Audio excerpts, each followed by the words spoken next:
Canal, ठीक है। A place where pig lives, sty, okay. A place where horses live, okay. अच्छा, hutch पढ़ाया था क्या मैंने आपको? क्या होता है? बिल होता है या लकड़ी का डिब्बा होता है? याद तो है, ठीक है। हचैट क्या होता है? छोटी कुल्हाड़ी, एकदम रट लियो।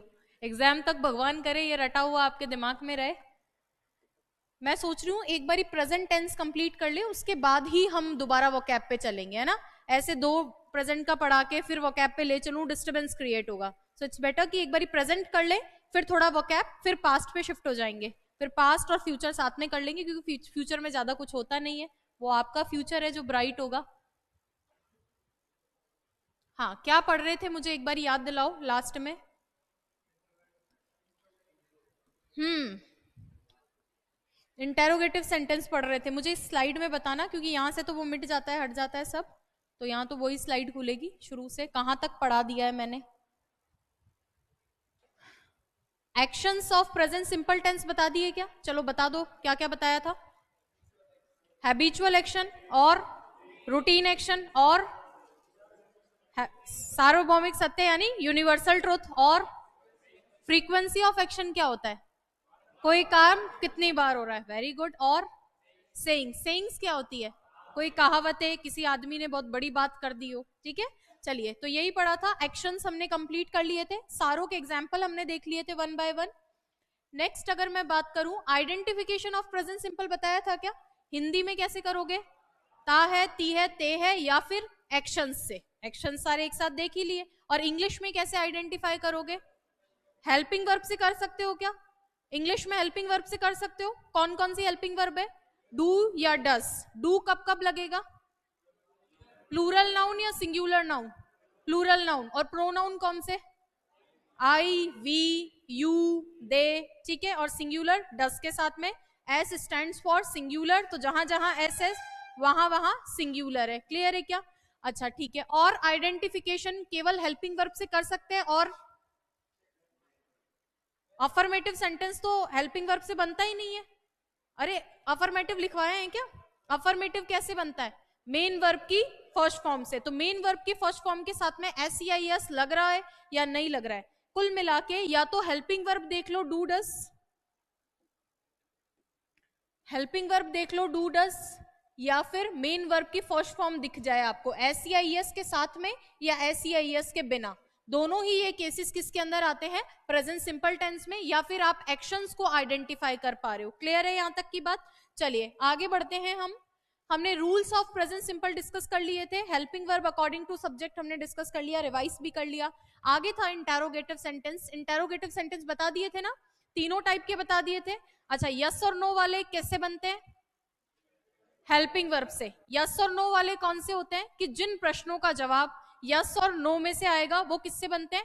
हेल्पिंग वर्ब से। आप समझ तो जाते हो ना कौन से यस और नो वाले? मैं 2-3 सवाल पूछूंगी, आप मुझे बता दोगे यस और नो वाले कौन से? अच्छा, अदर देन यस और नो का मतलब? यस, डब्ल्यू एच वर्ड से बनेंगे, किसी ना किसी डब्ल्यू एच वर्ड से बनेंगे। चलिए, इसके अलावा तीसरे टाइप के भी बताए थे क्या? कैसे? क्या उनमें सब्जेक्ट होता है क्या? नहीं। या तो ऐसे कह दूं कि उनमें सब्जेक्ट नहीं है, या ये कह दूं कि वो जो हु है वो खुद ही सब्जेक्ट बन रहा है, वही रिप्लाई देने वाला है। तो ऐसे केस में हम यहाँ पे उसको अफर्मेटिव की तरह बनाते हैं। मैं ये नहीं बोलूंगी कि बिना हेल्पिंग वर्ब के बनाते हैं। क्यों नहीं बोल रही? चलो एक एग्जाम्पल देते हैं। जैसे मैंने लिखा who takes the class, classes कौन लेता है? और मैं लिख रही हूं who is taking the class. दोनों सही है क्या? यहां पे मैंने इसको प्रेजेंट सिंपल में रखा है, यहां प्रेजेंट कंटिन्यूअस में रखा है। तो हेल्प, ये बेसिकली इंटेरोगेटिव तो तीनों में ही होंगे, सारे में ही होंगे तीनों टाइप के, यानी हर एक टेंस के सब टाइप में इस तरीके के सेंटेंस हमको मिलेंगे तीनों तरीके के। यहां पे मैंने टेक से बनाया। मैंने बोला अगर मैं ये जनरलाइज कर दूं कि हेल्पिंग वर्ब के बिना बनता है, तो आप जिद करोगे कि यहां तो आपने हेल्पिंग वर्ब लगा दी। तो मेरा कहने का मतलब है अफर्मेटिव की तरह बनाओ। किसकी तरह? अफर्मेटिव की तरह। जब कंटिन्यूअस पढ़ेंगे तो मैं बताऊंगी कि इसका कंटिन्यूअस टेंस का अफर्मेटिव भी ऐसे ही बनता है। क्यों बनता है? क्योंकि वर्ब की फर्स्ट फॉर्म के साथ में आईएनजी टेंस में अकेले नहीं आता। जिरंड वगैरह वो बात अलग है, वो भी नहीं बताया जिरंड आपको, पार्टिसिपल वगैरह। लेकिन टेंस के अंदर वर्ब की फर्स्ट फॉर्म के साथ में आईएनजी अकेले नहीं आएगा। जैसे आई सेइंग अबाउट हर, सही हो सकता है क्या? नहीं हो सकता। इसी तरीके से कोई भी टेंस, मैंने तो आपको सारी एक साथ बता दी ना हेल्पिंग वर्ब, वर्ब की थर्ड फॉर्म भी अकेले आपको देखने को नहीं मिलेगी टेंस के प्लेस पे। एक तरह की एरर तो ये भी बन जाती है। चलिए, इंटेरोगेटिव तीनों प्रकार के बता दिए, तो आगे क्या बताना है आपको? कुछ होमवर्क दिया था क्या मैंने? होमवर्क दिया था, 5 सेंटेंसेस कर लिया है क्या सबने? लास्ट में 5 मिनट पहले मैं आपको बताऊंगी, उस होमवर्क को हम डिस्कस करेंगे, उसके आगे से लिखना शुरू करो। Next, translate the following sentences into English. चलो लिखो, ये सेंटेंस लिखो पहले, ये लिखे हुए आ ही गए सामने।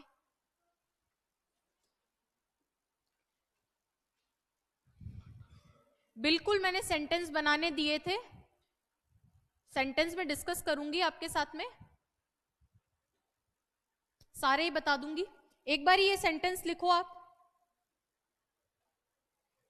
ये गलत लिख रखा है, translate the following sentences into English, imperative sentence है। यानी क्या करना है, इन सेंटेंसेस को इंग्लिश के अंदर ट्रांसलेट करना है।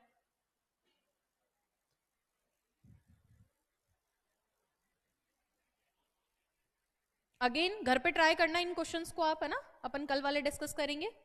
ये सेम कॉन्सेप्ट है।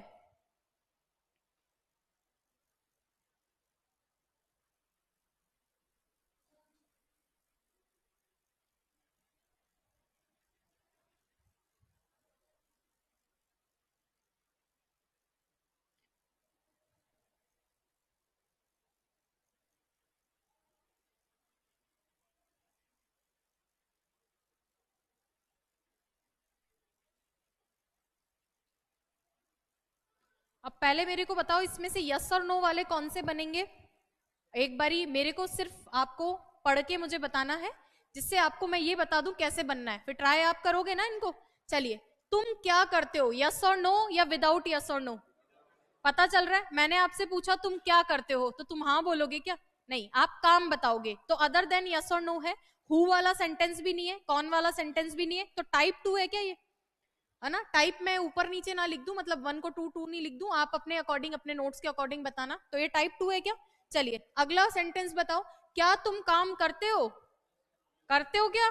हाँ करता हूं। नहीं करते क्या? नहीं करते। तो यस और नो वाला है, तो टाइप कौन सा है? टाइप 1। ये तो किससे बनेगा? WH वर्ड से। ये किससे बनेगा? हेल्पिंग वर्ब से। अगला देखो, क्या तुम कोई काम करते हो? यस और नो या अदर देन यस और नो? यस और नो। क्या तुम काम करते हो? हाँ करता हूं। ये थोड़ी पूछा कि तुम क्या काम करते हो, तब तो अगला बताएगा कि मैं खेती करता हूं, कि मैं गवर्नमेंट सर्विस में हूं। तो ये भी अगेन यस और नो वाला है, टाइप 1। लिख लिए क्या ये तीनों सेंटेंस? इनको बना के लाना है।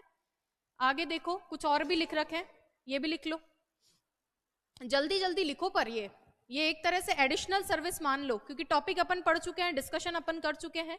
ये एडिशनल चीज है जो आपको डिस्कस बनानी है, खुद से प्रैक्टिस करनी है।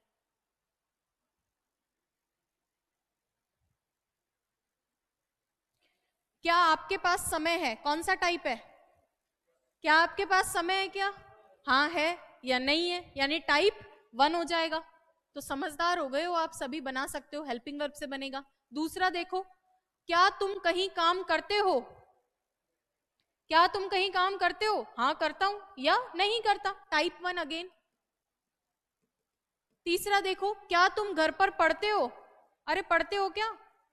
नहीं बोलो, नहीं पढ़ता या हाँ नहीं में से जो भी आप करते हो। मेरी उम्मीद तो यही है आप लोगों से कि नहीं है। चलिए अगला देखो, क्या तुम्हारे पेरेंट्स जयपुर रहते हैं? अरे रहते हैं क्या? नहीं। तो हाँ या नहीं है, तो भी अगेन टाइप 1 है।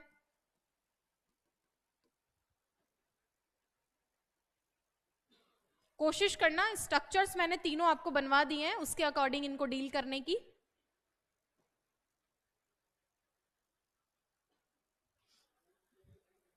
क्या मैंने कल बना के बता दिए? चलो फिर भी आप कह रहे हो तो एक आधे बना के बता देती हूँ, या वो पांचों ही डिस्कस कर लूं जो होमवर्क में दिए थे। इनको आप बना कर लाना, फिर इनको कल डिस्कस करेंगे।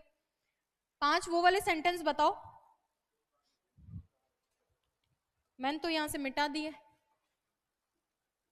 एक एक बताते जाओ। सबसे पहले तुम कहाँ रहते हो? पहले ये बताओ यस और नो वाला है या अदर देन यस और नो वाला है? मुझे कमेंट्स दिखते रहने देना प्लीज, है ना। ये पहले हम वही ऑनलाइन वाले फ्रेंड्स, पहले हम वही क्वेश्चंस डिस्कस कर रहे हैं ऑफलाइन वाले बच्चों की डिमांड पर। चलिए, तो ये कल वाला होमवर्क है, आज वाला नहीं है, कल वाला होमवर्क है। तुम कहाँ रहते हो? अब तुम ही मुझे बताओ यस और नो या अदर देन यस और नो? अदर देन यस और नो कैसे बनाऊं? टाइप 2 कैसे बनता है? टाइप 2 WH वर्ड से बनता है। कहाँ के लिए WH वर्ड क्या होना चाहिए? वेयर। यहां तक की बात सही है। अब मैंने बोला था WH है, तो भी अगर क्वेश्चन तो है तो WH के बाद सब्जेक्ट लिखूं या हेल्पिंग वर्ब लिखूं? Helping verb. हेल्पिंग वर्ब किसके अनुसार आती है? सब्जेक्ट के अनुसार। तुम कौन? तुम कौन? यू। प्रोनाउन याद है? तुम कौन? यू। सब्जेक्ट के प्लेस का प्रोनाउन यू, ऑब्जेक्ट के प्लेस का प्रोनाउन भी यू। क्लियर है? तो यू के साथ तो कोई दिक्कत नहीं है। अच्छा, यू के साथ में डू या डस? यू के साथ में डू या डस? सब चीजें आपके सामने है, यही लिख रही हूं। Where do you. अब रहने के लिए लिव, रहने के लिए लिव, रहने के लिए डू के बाद में first form, second form, third form. First form, second form कौन सी? तो वेयर डू यू लिव। थोड़ा सा टाइम हो सकता है, अभी आप सोच के लिखो तो आपको लग जाए, लेकिन चीजें आसान है। पर आपके लिए इतनी आसान है चीजें कि आपके पास तो ऑप्शन ही है, आपको तो दिमाग ही लगाना है। अब ऑप्शन कैसे आएंगे? यहां से ये यू को यहां लिख देगा, इस डू को यहां लिख देगा, एक ऑप्शन में ये कर देगा।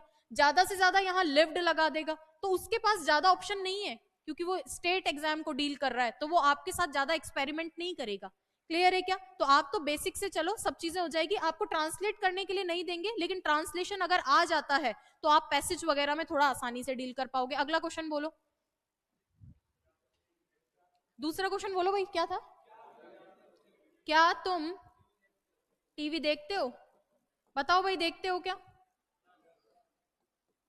हाँ या ना वाला है, किससे बनेगा? हेल्पिंग वर्ब से या WH वर्ड से? हेल्पिंग वर्ब से। बताओ हेल्पिंग वर्ब क्या लगाऊं यू के साथ? Do you watch TV? अब आपके मन में यहां सी लगाना आया होगा, किसी ने सी लगाया है क्या? तो कंफ्यूजेबल वर्ड आएंगे ना, तब अच्छे से समझाऊंगी। वैसे भी बेसिक बता देती हूँ आपको।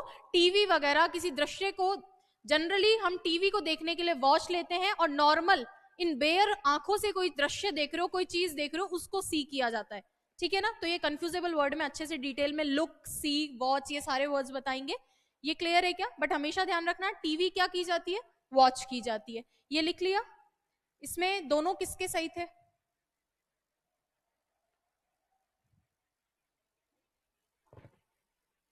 तो अब इसीलिए अब समझ में आया, मैम आप ही बनवा दो, क्योंकि हमें तो बनाने नहीं है। ट्राई भी नहीं किया था क्या? किया था, गलत बने। चलो कोई बात नहीं। तीसरा बताओ क्या? MLA कौन निर्वाचित करता है? कौन सा वाला टाइप है? कैसे पता चल रहा है? कौन से? और ये भी देख सकते थे सब्जेक्ट है क्या? सब्जेक्ट है क्या? सब्जेक्ट ये खुद हु ही बन रहा है, तो ऐसे केस में हेल्पिंग वर्ब लगाओगे क्या? अफर्मेटिव की तरह बनेगा। तो who elects, who elects an MLA। मान लो आर्टिकल में मैं आपको अभी नहीं उलझा रही हूं, है ना, यहाँ पे आर्टिकल एन लगेगा, लेकिन मैंने आपको यहाँ नहीं लिखा है। इसलिए नहीं लिखा है क्योंकि आपको मैं अभी आर्टिकल में नहीं उलझा रही हूँ, क्योंकि आप पढ़ोगे तो आप फिर मुझसे 4 सवाल पूछोगे, और आर्टिकल में ही पढ़ाया जाएगा ये। वैसे साउंड से पहचान होती है, MLA एम ऐसे, इसीलिए यहाँ पे हम वॉवल साउंड के हिसाब से लगाते हैं, पर ये बताया जाएगा आपको। चौथा बताओ, वह कब आती है? लड़की है, बताओ भाई कब आती है? अरे यस और नो या अदर देन यस और नो? अदर देन यस और नो टाइम बताएगी ना। हाँ, तो व्हेन डज शी कम या कम्स? कम या कम्स? डू डस के साथ मेन वर्ब की फर्स्ट फॉर्म। चलो अगला लिखाओ, क्या था? क्या? अब ये तो आपको बनाना है, ये वही बताएंगे। समझ रहे होंगे मैं किसको कह रही हूं, एकदम करेक्ट बना के बताना है। लड़का है लड़की है, पहले तो ये देख लो।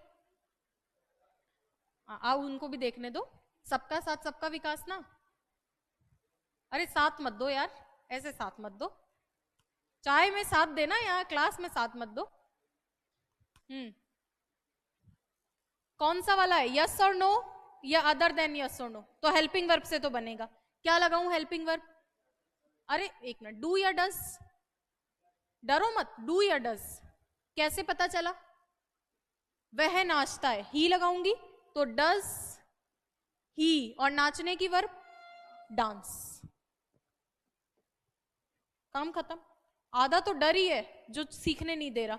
चलो नेक्स्ट देखो, नेगेटिव सेंटेंस लिखो, अगली हेडिंग डालो इंटेरोगेटिव के बाद, नेगेटिव सेंटेंस। अच्छा, जो सेंटेंसेस हमने दिए हैं सारे मैंने बता दिए हैं, ऑनलाइन में भी लगभग सभी ने सही किए हैं, बट हाँ शहबाज जी वापस देखो अपना sentence. When does she comes या when does she come? Do और डस के बाद मेन वर्ब की फर्स्ट फॉर्म या एस के साथ वर्ब की फर्स्ट फॉर्म? तो करेक्ट करो, थोड़ा सा इसको करेक्ट करो आप। सारे ही आपने ऐसे किए हैं। अरे डू और डस के बाद में मेन वर्ब की कौन सी फॉर्म आती है? फर्स्ट फॉर्म आती है। इसको गड़बड़ मत करना, इसके साथ एस मत लगा देना, आपने सारों में लगा दिया है। करेक्ट करो इनको। चलो नेगेटिव सेंटेंस बनाना है, स्ट्रक्चर तो आप ही बता दोगे मुझे, कैसे बनाऊं? सब्जेक्ट, सब्जेक्ट के बाद में नेगेटिव और इंटेरोगेटिव वाक्यों के अंदर क्या आती है? हेल्पिंग वर्ब आती है। अफर्मेटिव वाक्यों में हेल्पिंग वर्ब आती है, वो कब आती है? एक्सेप्शनल केस है। अभी मैं जनरल बात कर रही हूं, अभी अफर्मेटिव बताऊंगी, वहां बता दूंगी कहां लिखते हैं। सामान्यतः लिखो, एक नोट डाल के यही लिख लो, सामान्यतः नेगेटिव और इंटेरोगेटिव, हिंदी में लिखना चाहो तो नकारात्मक और प्रश्नवाचक, नकारात्मक और प्रश्नवाचक, नेगेटिव एंड इंटेरोगेटिव सेंटेंसेस में, वाक्यों में हेल्पिंग वर्ब का प्रयोग होता है। सामान्यतः लिखा है हमने, है ना, क्योंकि बहुत सारे केसेस ऐसे आएंगे जिसमें अफर्मेटिव में भी हेल्पिंग वर्ब लग रही है।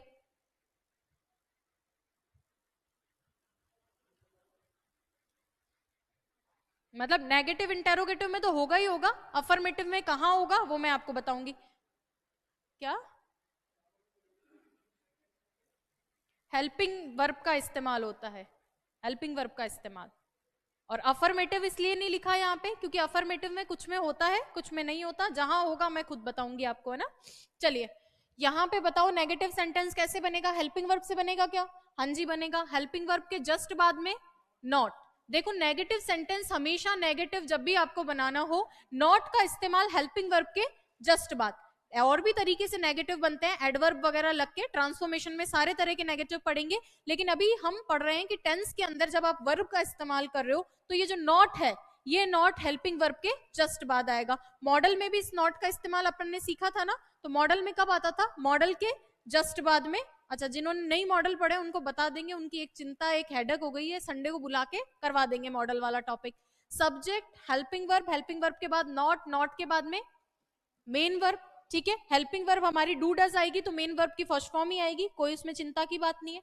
अच्छा, ये जो स्ट्रक्चर्स होते हैं ना, इनको रटने के बजाय कुछ एक एग्जाम्पल अपने दिमाग में रखना। ये तो लिखवाने पड़ते हैं, वरना आप कहोगे नोट्स नहीं बनवा रहे ढंग से, है ना। ये सब लिखवाने पड़ते हैं। हर टेंस में सेम स्ट्रक्चर रहेगा। भाई हेल्पिंग वर्ब बदलेगी तो उसके अनुसार मेन वर्ब बदल जाएगी। यहाँ इज एम आर आ रहा है तो आईएनजी आ जाएगा, यहाँ डू डज है तो यहाँ पे वर्ब की फर्स्ट फॉर्म आ जाएगी, डिड है तो वर्ब की फर्स्ट फॉर्म आ जाएगी, हैज हैव हैड है तो वर्ब की थर्ड फॉर्म आ जाएगी। स्ट्रक्चर नहीं बदलेगा, सिर्फ हमारे हेल्पिंग वर्ब और मेन वर्ब का यूज बदलता है, तो ये चीज थोड़ा सा समझना आप। चलिए ऑब्जेक्ट के बारे में मुझे थोड़ा सा बताओ, ऑब्जेक्ट कौन सी वर्ब के साथ आता है? सकर्मक या अकर्मक? सकर्मक। सकर्मक को क्या बोलते हैं? टीवी। ट्रांजिटिव वर्ब के साथ में ऑब्जेक्ट आता है। आईटीवी के साथ में आता है क्या? नहीं आता। अकर्मक को ऑब्जेक्ट नहीं चाहिए, फिर भी वो जिद करे तो प्रेपोजिशन के साथ, प्रोनाउन नहीं प्रेपोजिशन। प्रेपोजिशन वो शब्द होते हैं जो जोड़ने का काम करते हैं। प्रेपोजिशन कौन से शब्द होते हैं? फ्रेजेस को, वर्ड्स को जोड़ने का काम करते हैं। क्लियर है क्या? आपके सिलेबस का पार्ट है, बहुत इंपॉर्टेंट, पढ़ेंगे अपन कौन से ऑब्जेक्ट के साथ में कौन सा प्रेपोजिशन इस्तेमाल होता है। क्लियर है क्या? चलिए इसके बारे में एग्जाम्पल लिखो। मैं जो बोर्ड पे लिखूं उसके अलावा आपको लिखना है। क्या बोला मैंने? मैं जो बोर्ड पे लिखूं उसके अलावा आपको लिखना है। एक एग्जाम्पल मैं लिख रही हूं, उसके अलावा आप एक एक अपने मन से लिखोगे। लिखो स्ट्रक्चर।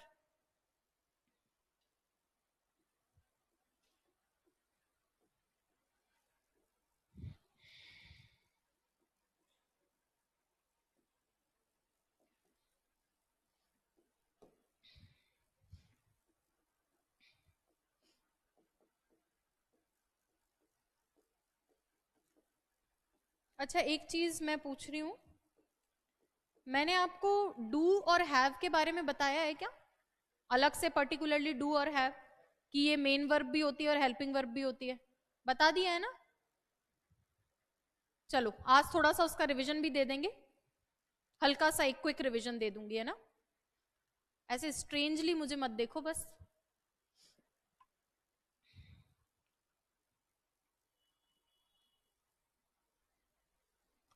शहबाज खान जी, मेरी बात फिर से ध्यान से सुनो आप, मैं एक एक शब्द वापस अपना दोहरा रही हूं।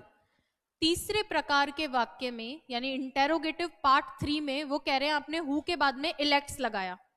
मैं कह रही हूं हमने क्या बोला कि जो हु वाले वाक्य उनको कैसे बनाना है, जैसे अफर्मेटिव बनाते हैं।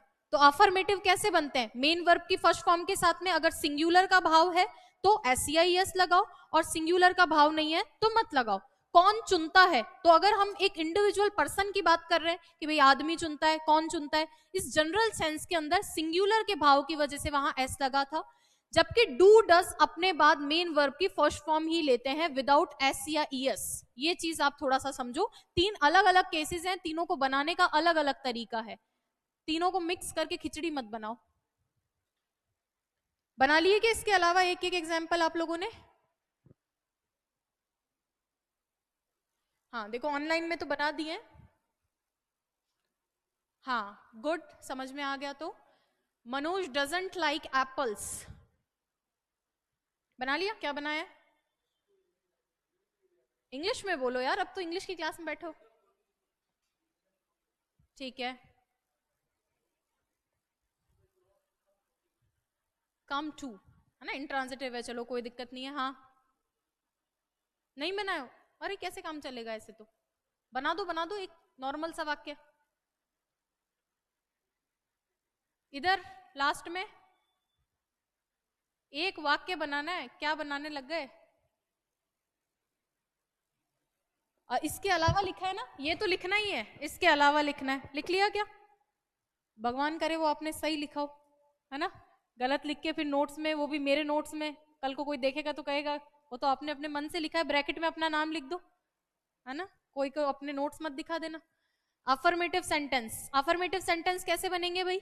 अभी बताया क्या मैंने आपको? अभी तक तो नहीं बताया, अब ध्यान से सुनना अफर्मेटिव कैसे बनते हैं। इंटेरोगेटिव बना लिए, नेगेटिव बना लिए, अफर्मेटिव बनाने का तरीका बहुत ही ज्यादा आसान है। कैसे आसान है? क्योंकि अफर्मेटिव सेंटेंस बिना हेल्पिंग वर्ब के बनते हैं प्रेजेंट सिंपल टेंस में। किसके बिना बनते हैं? बिना हेल्पिंग वर्ब के। सब्जेक्ट, सब्जेक्ट के सीधा बाद यहाँ पे क्या आती है? मेन वर्ब की फर्स्ट फॉर्म। इसके दो केस बनते हैं। केस नंबर 1, अगर सब्जेक्ट कैसा हो? सिंगुलर हो, या सिंगुलर वाले क्या रखता हो? प्रोनाउंस रखता हो, सिंगुलर नाउन या सिंगुलर वाले प्रोनाउंस जो एक साथ बता रखे हैं ना, अभी लिखवा भी दूंगी कब एस कब बिना एस। तब तो हम क्या लगाते हैं? एस को लगा देते हैं। और अगर प्लूरल वाले परिवार से हो तो एस नहीं लगाते हैं।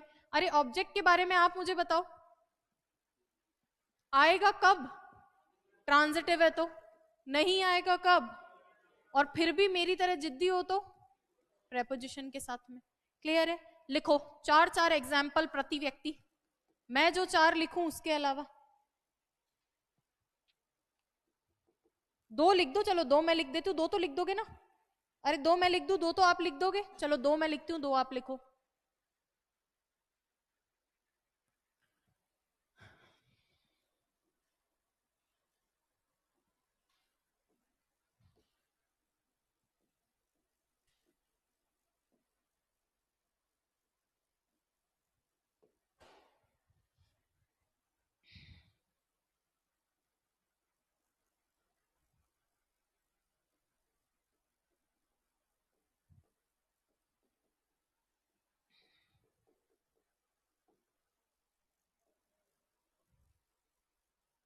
अच्छा ये मूव नहीं होता है, सॉरी।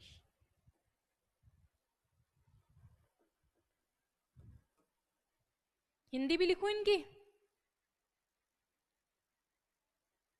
दो जो मैंने लिखे हैं उनके अलावा आप लिख देना।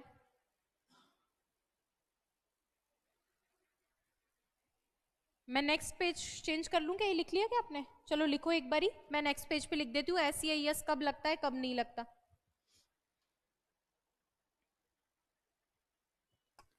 दे गो टू स्कूल रेगुलरली, वे डेली स्कूल जाते हैं, रेगुलर बेसिस पे नियमित रूप से स्कूल जाते हैं। वे, वह नहीं, वह होता तो सिंगुलर होता, वे।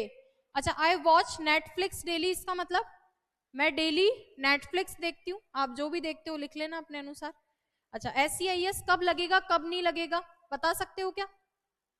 बता सकते हो ना? एक साथ अपन ने देखा था, ये लिख लिया तो 2 एग्जाम्पल अपने मन से लिखो जितने मैं लिख देती हूँ। SEIS कहाँ लगेगा कहाँ नहीं लगेगा, ये लिख लिया ना सबने? चेंज कर दूं इसको? लिखो, जल्दी लिखो।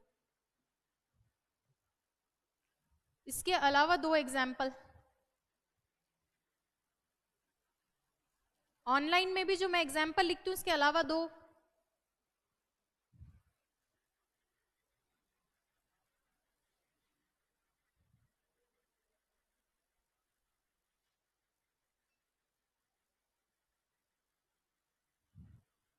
बट ध्यान रखना सब्जेक्ट के अनुसार बनाना है।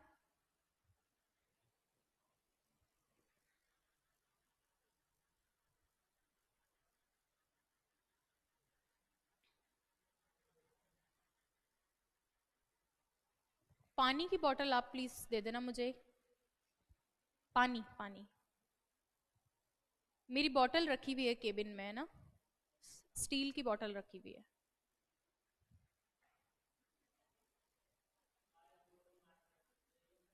आई गो टू मार्केट, हाँ ठीक है, बट आपने तो अपना रूटीन ही बना लिया। चलो कोई बात नहीं, पैसा है खूब, जाओ। हाँ, क्या लिखा है? थोड़ा सा वॉल्यूम को बढ़ाओ, ठीक है। राम ईट्स मैंगो, ठीक है, लिख लिया सबने? चलो अब मुझे बताओ, इससे पहले कहां पे SEIS लगेगा, कहां पे SEIS नहीं लगेगा? नोट डाल के लिख लो ये चीज। विद SEIS ऐसे लिख लो, विद SEIS और विदाउट SEIS। इसी टेंस में बढ़ रहे हैं अपन, अफर्मेटिव सेंटेंस में ही।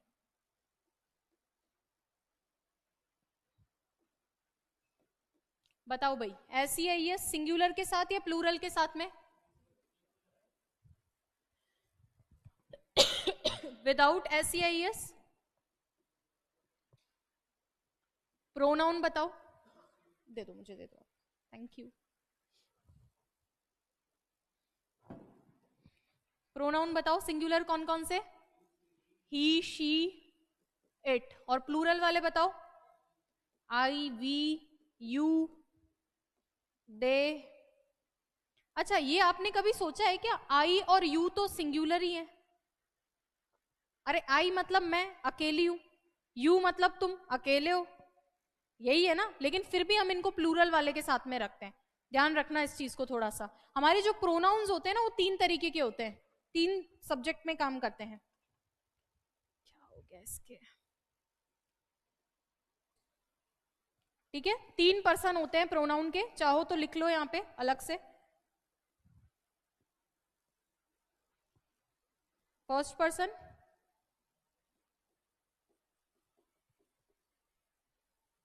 सेकंड पर्सन, ये दिख रहा है क्या जो मैं छोटा छोटा लिख रही हूं? और थर्ड पर्सन। फर्स्ट में कौन आता है? आई और वी।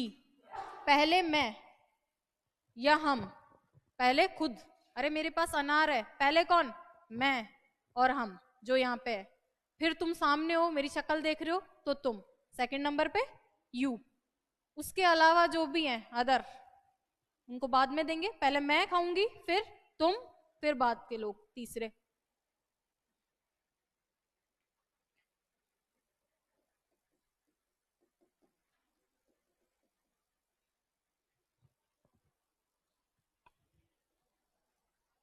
अदर्स सारे इसी में ही है ना, ये पूरा लिख लेना एज इट इज। ये दिख रहा है क्या काले काले अक्षर, काले बोर्ड पे? इस वाले ब्लैक बोर्ड पे दिख रहा है ना आप लोगों को? नहीं तो थीम चेंज कर देंगे। नहीं रहने दो, मेरे लिए ये काला वाला सही है, उभर के आता है आदमी। और दूसरा व्हाइट वाली लाइट आंखों में जाती है।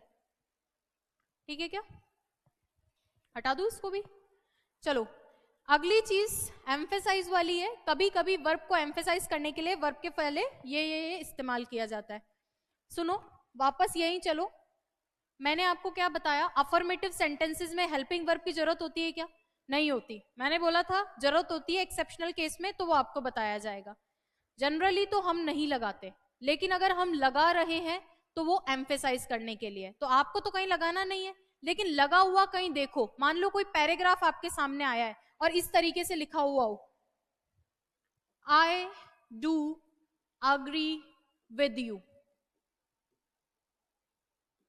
I do agree with you, ये लिखा हुआ है। मैंने क्या बोला, यहाँ आई अग्री विद यू ही होना चाहिए था, हेल्पिंग वर्ब की तो जरूरत नहीं थी। यही तो आपको बताया है कि आई के साथ में मेन वर्ब की फर्स्ट फॉर्म लगा दो, SEIS नहीं लगाना है। तो यहाँ पे ये डू क्यों लगाया, तो कभी हमें जब सेंटेंस में जोर देना होता है वर्ब के ऊपर, तो वर्ब पे जोर देने के लिए हम ऐसे बोलते हैं I do agree with you. जैसे अरे मैं तो तुमसे अग्री करती हूँ, मैं तो एम्फेसाइज कर रहे हो। तो आपको इसका एनकाउंटर कब होगा, अगर आप कोई नॉवल वगैरह पढ़ रहे होगे। तो मैंने बस ये बीच में डाल दिया है, एक्सेप्शनल केस है इसलिए, क्योंकि कभी आप पढ़ोगे तो आप बोलोगे कि यार हमें तो ये बताया ही नहीं था, तो आपको बताना जरूरी है। साइड में नोट डाल के ये चीज लिख लेना, ठीक है। तो वर्ड्स तो आप ये लिख लेना,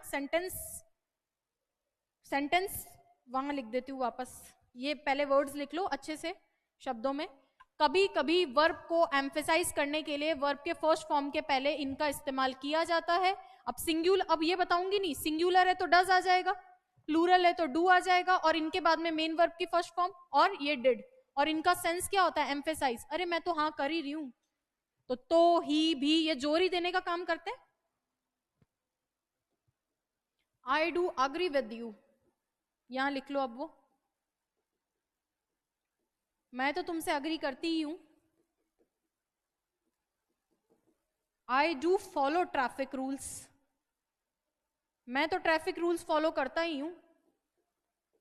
आई डू ओबे माई पेरेंट्स, मान लीजिए आप बोल रहे हो कि तुम अपने मम्मी पापा की बात नहीं सुनती, तो मैं रिप्लाई दे रही हूं आई डू ओबे माई पेरेंट्स, मैं तो अपने मम्मी पापा की बात सुनती ही हूं।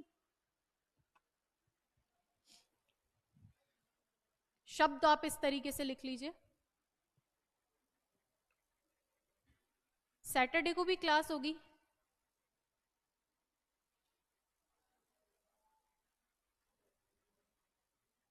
बिल्कुल। आप क्या थोड़ा सा आगे चल रहे हो, मैंने आपको बताया था ये वाला केस, ये अपन ने डिस्कस किया था कि आई के साथ में वॉज आता है। एक छोटा सा डिस्कशन, आपने शायद कल वाली क्लास नहीं देखी, मैंने बताया था कि बाकी सब में आई को किस में रखते हैं, आई को प्लूरल के साथ में रखते हैं। और जब हमने डिस्कस किया था तब भी बताया था कि पास्ट सिंपल टेंस में अगर रियल इवेंट है, रियल घटना है, तो आई के साथ में वॉज रहता है। इमेजिनरी का हम केस पढ़ेंगे, वहां आई के साथ वर रहता है। बाकी आपका नाम मुझे दिख नहीं रहा है इतना दूर से, शेख दिलशाद, शेख दिलशाद जी, ये डिस्कशन में कल आया था और फिर से मैं बता देती हूँ, और जब आएगा इमेजिनरी और पास्ट सिंपल मैं फिर से बता दूंगी।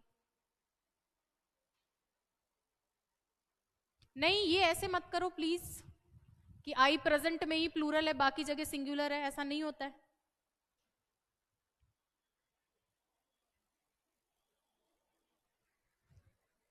ये रटने वाली चीज हो गई, जहां होगा एक्सेप्शनल केस वहां बता देंगे आपको।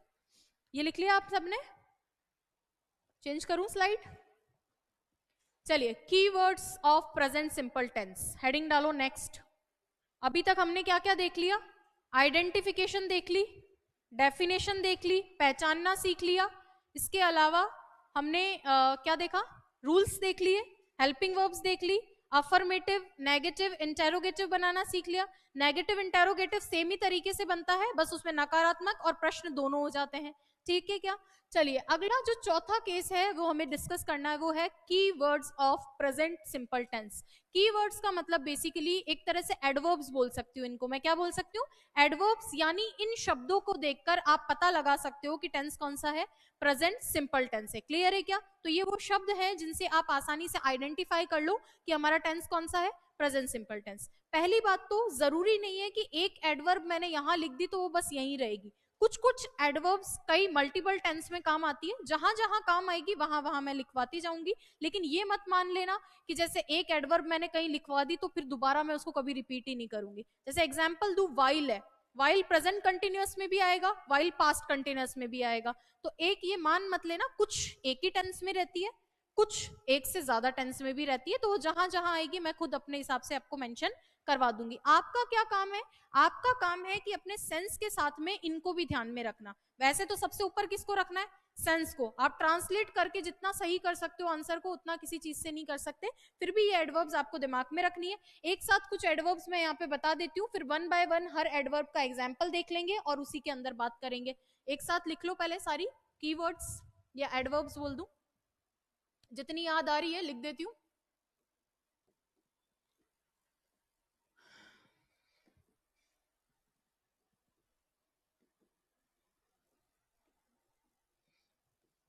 बाकी वन बाय वन इनके एग्जाम्पल देखेंगे।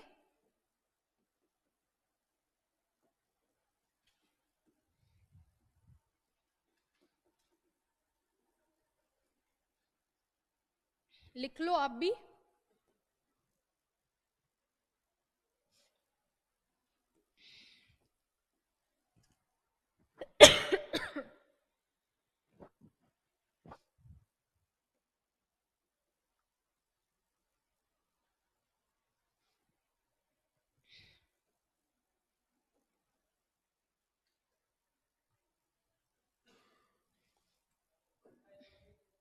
क्या वन वन है ना,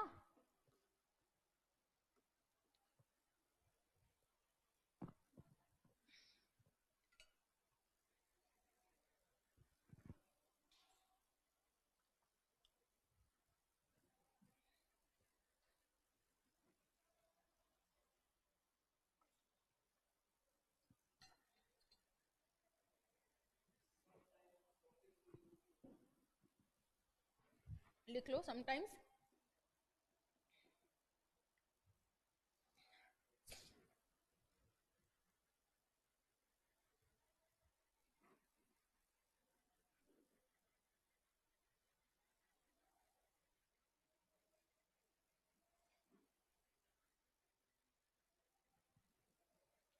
बुक जल्दी आ जाएगी जिन्होंने ऑर्डर कर दी है उनके लिए, और बाकी लोगों के लिए शाम को मैं थोड़ा क्लासेस से फ्री होके एक 6 बजे के आसपास वीडियो रिकॉर्ड करके अपलोड कर दूंगी। बुक्स के बारे में सारी चीजें आपको पता चल जाएगी जैसे ही ऑफलाइन बैचेस खत्म होंगे।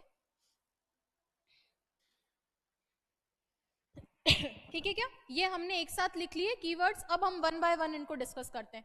चलो लिखो सबसे पहला समटाइम्स, नंबर 1 डाल देना इस पे। अब सुन लो, उसके बाद में लिख लेना, मैं एग्जाम्पल वगैरह सारे लिख दूंगी। समटाइम्स का मतलब होता है कभी कभी। समटाइम्स का मतलब क्या होता है, कभी कभी। क्या मतलब होता है समटाइम्स का, कभी कभी। और इसी का सेम मीनिंग रहता है ओकेजनली। अच्छा, ओकेजन जानते हो क्या, त्योहार उत्सव, इनको क्या बोला जाता है, ओकेजन। रोज आते हैं या कभी कभी, कभी कभी। तो दोनों का सेम मीनिंग है, इंटरचेंजेबल है, आपस में चेंज हो सकते हैं, एक ही अर्थ रखता है। एट टाइम्स का मतलब भी क्या है, कभी कभी। तो समटाइम्स बोलूं, एट टाइम्स बोलूं, चाहे ओकेजनली बोलूं, बात एक ही है, इसका मतलब क्या होता है, कभी कभी। अक्सर नहीं, कभी कभी। चलिए, ये एडवर्ब वर्ब के बाद यूज नहीं होते, वर्ब के पहले अथवा सेंटेंस के पहले यूज किए जाते हैं। अब ये हर एडवर्ब में लिखने की जरूरत नहीं है, आप चाहो तो लिख लेना। क्यों मैं ऐसा बोल रही हूँ, देखो एडवर्ब जो होती है ना, उनकी कोई फिक्स्ड पोजीशन नहीं होती। फिक्स्ड पोजीशन का मतलब, पहले ये बताओ एडवर्ब होते क्या है। एडवर्ब वो शब्द हैं जो किस किस की विशेषता बताते हैं, वर्ब की बता देते हैं और एडजेक्टिव की बता देते हैं और खुद की भी बता देते हैं। जिन बच्चों ने बेसिक एडवर्ब पढ़ा था उनसे मैं डिस्कस कर रही हूँ। एडजेक्टिव वो शब्द होते हैं जो नाउन की विशेषता बताते हैं। विशेषण किसकी विशेषता बताता है, नाउन की। ये एडवर्ब्स है, शायद हिंदी में क्रिया विशेषण बोलते हैं, क्या बोलते हैं इनको, क्रिया विशेषण बोलते हैं। एडवर्ब्स, वर्ब की भी इसके नाम में क्या है, वर्ब है, तो वर्ब की विशेषता भी बताता है। और किसकी बताता है, एडजेक्टिव की। एडजेक्टिव नाउन की बता रहा है तो कोई उसकी बताने वाला भी तो होना चाहिए, उसकी बता देगा। और किसकी बता देगा, खुद की भी बता देता है। जैसे I like him very much. अब ये दोनों एडवर्ब बन रहे हैं यहाँ पे। मच तो डिटरमिनर भी होता है, लेकिन एक शब्द एक से ज्यादा पार्ट्स ऑफ स्पीच रखता है ना, एक शब्द एक से ज्यादा पार्ट्स ऑफ स्पीच में हो सकता है। जैसे, या फिर ये बोल दूं सो मच, बोलते हैं ना, तो एक साथ दो दो एडवर्ब आ रहे हैं, यानी एडवर्ब को भी मॉडिफाई कर देता है एक दूसरा एडवर्ब। ठीक है, और मैं ये बोलूं शी इज सो ब्यूटिफुल, तो ब्यूटिफुल क्या है, पार्ट्स ऑफ स्पीच लिखना नहीं है, सिर्फ एडवर्ब बता रही हूँ। पार्ट्स ऑफ स्पीच क्या है ब्यूटीफुल का? एडजेक्टिव, इसकी विशेषता बता रहा है, ये भी एडवर्ब हो गया। और वर्ब की तो बताता ही है, वर्ब की तो बताता ही है। जैसे शी सिंग्स वेल, वो अच्छा गाती है, तो वेल यहाँ पे क्या है? एडवर्ब का काम कर रहा है। अब ये तो बात थी एडवर्ब आपको बताने की, लेकिन यहाँ पे आपको ध्यान क्या रखना है कि एडवर्ब की लोकेशन, क्योंकि अपने सिलेबस में कहीं एडवर्ब मेंशन नहीं कर रखा, तो आपसे वो चेंज नहीं करवाएगा, पोजीशन नहीं बदलवाएगा।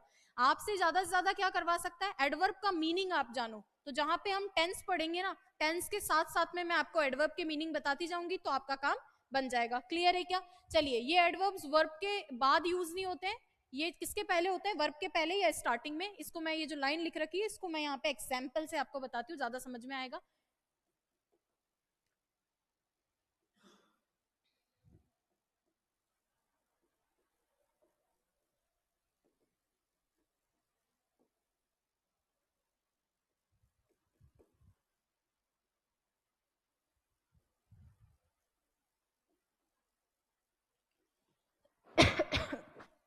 अब कुछ एडवर्ब क्या होती हैं? कुछ एडवर्ब बाद में आती हैं, कुछ एडवर्ब इसके पास में ही आ जाती है, कुछ एडवर्ब पहले ही आती हैं। तो ये समटाइम्स के बारे में लिख रखा है कि या तो ये शुरू में आती है या वर्ब से पहले आती है। लिखा हुआ क्या है, इसको हिंदी ट्रांसलेट आपको करना है। दोनों एग्जाम्पल लिखो।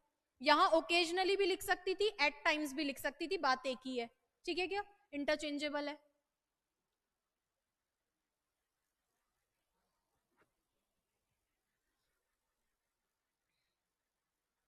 होली पे कितने दिन आप लोग घर जाओगे? कुछ आइडिया आपको? इससे ज्यादा दिन कोई जाएगा क्या? पता नहीं, मत जाना, क्योंकि क्लासेस लगेगी। ये मैक्सिमम छुट्टी बता रही हूं मैं, ऑनलाइन में बता नहीं पा रही हूं उनको, वरना वो गोदम कर देंगे हमारी वीडियो नहीं पड़ी है। इनका ट्रांसलेशन करना है आपको, सही होना चाहिए। क्यों? ट्रांसलेशन साथ के साथ बताती जा रही हूं। इसका मतलब क्या होता है? कभी कभी, ओकेजनली बोलूं, एट टाइम्स बोलूं। हिंदी ट्रांसलेशन लिख लेना इसका। लिख लिया आपने हिंदी ट्रांसलेशन क्या लिखा है?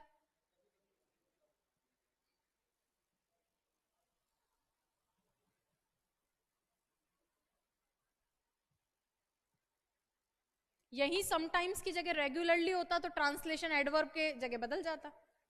रेगुलरली मतलब नियमित रूप से मिलता। चलिए, समटाइम्स आ गया। अब एक चीज और बताती हूँ, यही बता देती हूँ आपको। नहीं नहीं नहीं, अलग अलग एडवर्ब, अलग अलग, इसीलिए तो सभी के लिए एक ही नियम होता तो मैं ही एक साथ लिखवा देती। अब आपके पास 100 एडवर्ब है, सबके लिए 100 बार लिखना पड़ता है, इसीलिए मैंने बोला आपके सिलेबस में ये चीज नहीं है। चलिए, मैंने आपको बताया ये एडवर्ब बाद में यूज नहीं होते हैं, वर्ब के शुरू में यूज होते हैं या फिर वर्ब से पहले यूज होते हैं। एक छोटा सा केस एग्जाम, ये आ ही गया है। चलो, ये 3 वर्ड आप लिखो एक बारी अपनी कॉपी में। ये तीनों वर्ड आपने कभी ना कभी देखे होंगे, और मैं आपसे जनरली पूछ रही हूं, क्या आप जानते हो क्या इन तीनों में कोई अंतर, या आपको ये तीनों सेम ही लग रहे हैं, एक ही होते हैं? आपके विचार, मतलब इस पे प्रकाश डालो। एक जैसे ही दिख रहे हैं ना? जिनको एक जैसे दिख रहे हैं एक बारी चश्मा लगा के देखो, अलग अलग है क्या? Sometimes, some time, some time, अलग अलग तो है, अलग अलग है तभी हमने लिखे। अच्छा, एक चीज तो ये दिमाग में बैठा लेना, ये सारे ही प्रेजेंट सिंपल की एडवर्ब नहीं है। कौन सी प्रेजेंट सिंपल की एडवर्ब है? अरे पहले वाली, समटाइम्स। तो अगर किसी ने सम टाइम लिख दिया है तो पहले तो जाके इसको समटाइम्स लिखे और कभी कभी करे, क्योंकि तीनों शब्द अलग अलग होते हैं, फिर बाद में रिवीजन में दिक्कत आएगी। समटाइम्स का मतलब क्या होता है? कभी कभी। यहां लिख देती हूं प्रेजेंट सिंपल में, कभी कभी का भाव रखता है। इसका एग्जाम्पल तो आप भी मुझे बता दोगे।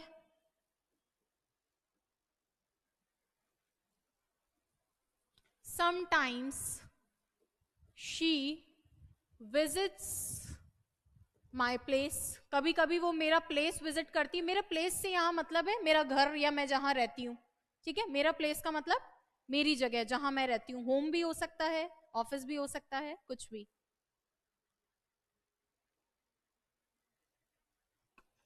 दूसरा वाला समटाइम का मतलब होता है किसी समय, दूसरे वाले सम टाइम का मतलब क्या होता है? किसी समय। एग्जाम्पल बताएं, जैसे मैं आपको ये बोलूं, अभी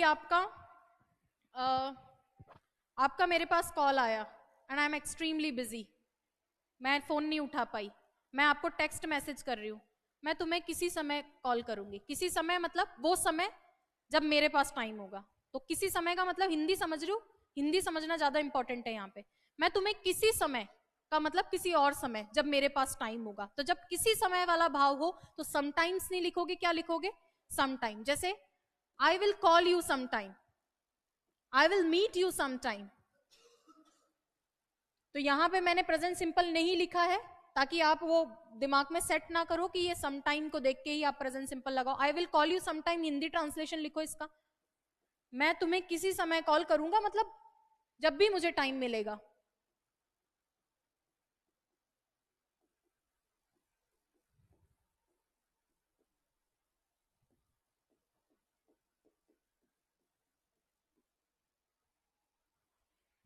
अच्छा, सम डिटरमिनर होता है। डिटरमिनर बताए हैं क्या मैंने आपको? नहीं बताएं तो भी सुन लो। डिटरमिनर वो शब्द होते हैं जो नाउन को डिटरमिन करते हैं। एडजेक्टिव वो शब्द होते हैं जो नाउन के लिए हाउ का रिप्लाई देते हैं या नाउन की विशेषता बताते हैं। डिटरमिन नाउन को डिटरमिन करते हैं। डिटरमिन करने का मतलब होता है इसके बारे में, उसकी क्वांटिटी क्वालिटी के बारे में आपको थोड़ा सा ज्ञान प्रोवाइड करते हैं। तो क्वांटिटी वाले होते हैं ये, क्वांटिफायर्स बोल सकती हूँ। तो सम क्या होता है? एक प्रकार का डिटरमिनर होता है। सम टाइम, कुछ समय, क्वांटिटी बता रहा है कितना समय, कुछ समय, तो इसका मतलब हो गया कुछ समय। हाँ, किसका? इसका एग्जाम्पल दूसरा लिखूं? आई विल कॉल यू, अच्छा सम रह गया, ओहो इतने समझदार तो आप हो ही।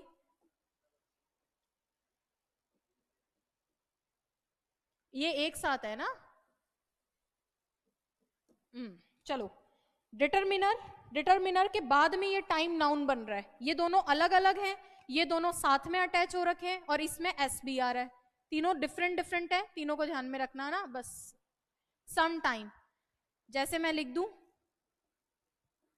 डू यू हैव, क्या तुम रखते हो, क्या रखते हो? सम टाइम, कुछ समय, फॉर मी, मेरे लिए। तो यहां कुछ समय वाला भाव है। हैव यहां पे हेल्पिंग वर्ब नहीं है, हैव यहां पे मेन वर्ब है, रखने का भाव है।